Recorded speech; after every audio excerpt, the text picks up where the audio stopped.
Vamos a hablar esta noche de Alfredo el Grande. Así que ubiquémonos en Inglaterra en el año 800.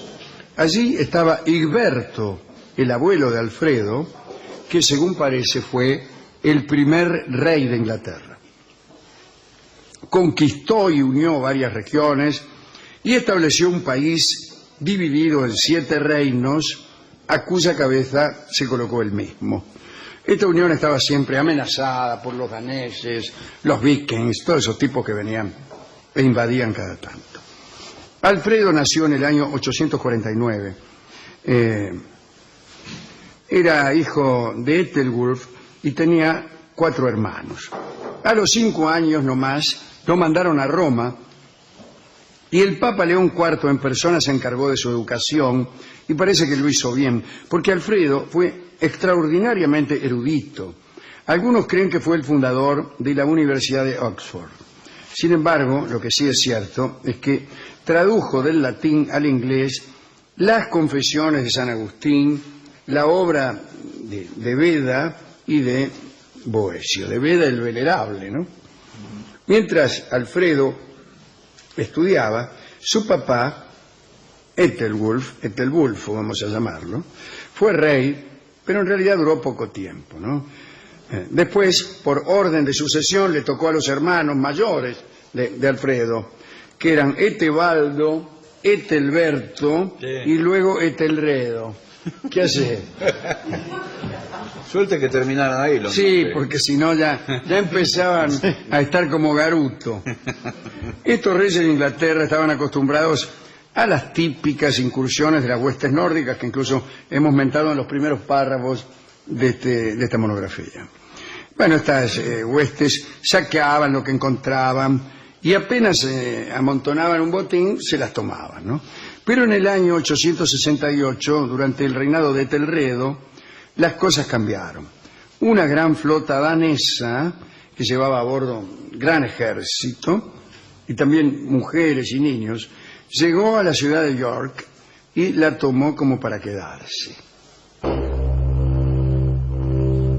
Alfredo entonces luchó junto a su hermano, Ethelredo, hasta que, odio decirlo, pero Ethelredo cayó muerto. Y bueno, pero si es la realidad. Entonces Alfredo, que era el cuarto en el orden sucesorio, fue rey a los 22 años, en el peor momento de una invasión. El rey de Dinamarca se llamaba Guthrum. Desde York, la invasión danesa se desplegó hasta donde estaba la corte de Alfredo. Y él no pudo resistir al avance de los daneses. Con su ejército muy maltrecho, muy desintegrado, decidió que lo mejor era apartarse del escenario y retirarse a un lugar, esconderse para esperar mejores oportunidades. En un rincón al sudeste de Bretaña, en una llanura baja, entre la conjunción de los ríos Stone y Porret, estaba la isla de Athelney. Era un sitio inaccesible, lleno de ciénagas, pantanos, yuyos. Bueno, allí se guardó Alfredo, ocultando su jerarquía, salvo para unos pocos de sus fieles. Dice la crónica que Alfredo se estableció allí entre los suyos, disfrazado de un palurdo de la comarca. Se disfrazó de palurdo. O sea, no decía que era rey, se hacía el logi. Todo era naturalmente parte de un plan. Hacía 300 años que los arpistas y los juglares andaban por ahí, ¿no es cierto? Y eran bien recibidos en cualquier parte. Esa era la costumbre en Inglaterra. Y Alfredo hizo que llegaran arpistas y juglares hasta su refugio para que le enseñaran su arte. Y se convirtió en un estupendo arpista. Hermosa la arpa. Más o menos, va. También aprendió trucos de magia, algunos pases de acrobacia, fíjese. Y una vez que supo aquellas destrezas, partió Alfredo como trovador, junto con un servidor llamado Denegulfo, y se dirigió, así con paso de murga, a la corte del rey Guthrum, el invasor que estaba en York. Y entró a York cantando ahí, en los cuarteles mismos del enemigo. Nadie lo interrogó, ni a él ni a su compañero. Nadie sospechó que podía tratarse de espías. Bueno, entonces Alfredo y su compañero supieron que Guthrum y su gente se habían instalado cómodamente en el valle situado al norte de Westbury, en la pequeña aldea de Chippenham. El campamento consistía en varias tiendas diseminadas, en tanto que las casas del pueblo estaban ocupadas por los mayorengos, ¿no?, por los oficiales de más rango. Guthrum se había adueñado del edificio destinado a la autoridad de la aldea. El lugar estaba poco protegido, porque, bueno, como habían sido exitosos en la conquista, como Alfredo había desaparecido, no sabían dónde estaba el rey de Inglaterra, todo esto les había dado a los daneses un sentimiento de seguridad. Así que andaban metafarra todo el día, salían de excursiones, qué sé yo, para jorobar, para hacer un poco de pillaje y nada más. En una de esas Alfredo se presentó para cantarle al rey Guthrum y cantó y divirtió mucho al rey enemigo durante una semana. Mientras tanto, su acompañante fraternizó con los soldados, con las mujeres, y vio cómo son estas cosas, ¿no? Entre la jactancia de los bebedores, los chismes de los soldados, qué sé yo, Alfredo y su servidor se enteraron de todos los movimientos del campamento y de cada una de sus debilidades. Pasado el tiempo que consideraron conveniente, se rajaron y volvieron a donde estaban escondidos porque ya tenían un plan. En mayo de 878, Alfredo estuvo listo para la batalla. Gentes de Somerset, de West Ham, se desplegaron bajo su bandera. Aunque las tropas danesas eran superiores, las crónicas dicen que las borracheras habían minado el espíritu de los conquistadores y que no fueron capaces de sostener la lucha, ¿no? Fueron atacados incluso en medio de una soberana mamúa que tenían y desde luego perdieron eficacia. Los daneses fueron empujados hasta las alturas de Wiltshire y de ese modo quedaron encerrados entre las montañas y los ingleses que los atacaban. No tenían provisiones, bueno, un desastre.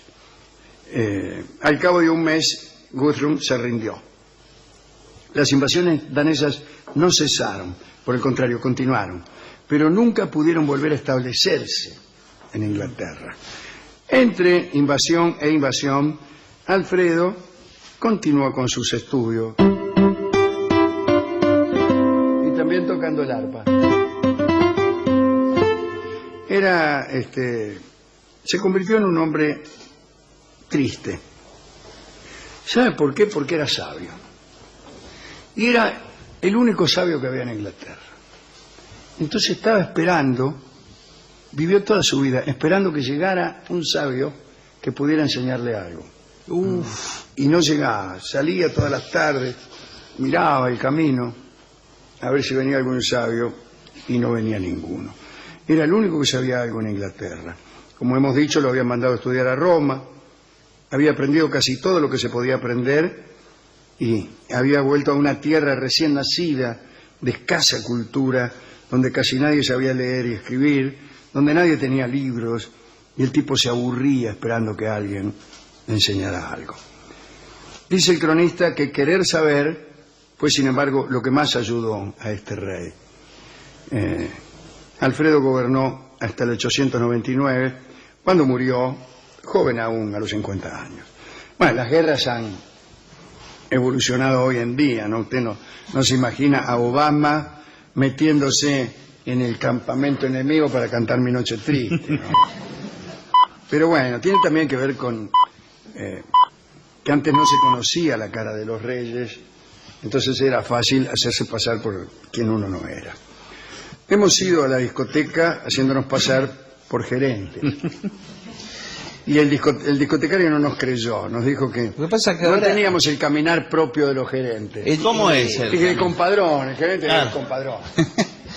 Ahora vivimos en una época donde entre los celulares, las redes sociales, internet, Facebook y todas esas cosas, prácticamente conocemos las caras de todos. Sí, está bien. Y todos O nos está conocen mal. nuestras caras. Bueno, pero sí, yo soy un 2.0 que ando... Conozco todo, las caras de todas las personas. Usted me muestra una cara y yo le digo quién es.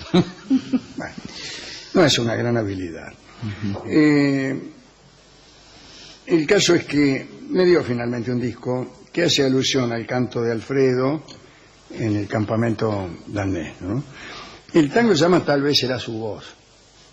Algunos La que letra saben- me parece que... Sí, tal vez será su voz, lo puede haber dicho algún soldado danés. Sí.